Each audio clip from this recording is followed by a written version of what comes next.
Shafeع is a trainee doctor working at the Afghan Mercy Hospital in the capital Kabul.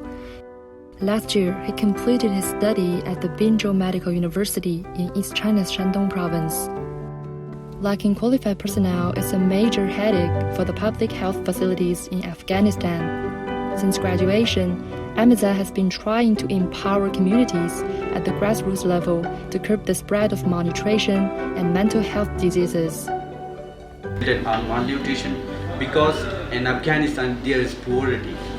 The people are more poor, so that's why there is a lot of malnutrition. And the second one, they have a lot of like stomach problems, and they have a lot of psychiatric problems. Ahmad was impressed by China's advanced technology and high-quality education. While studying medicine in China, he learned various traditional treatment methods of traditional Chinese medicine. Acupuncture, it was amazing, like its result was amazing.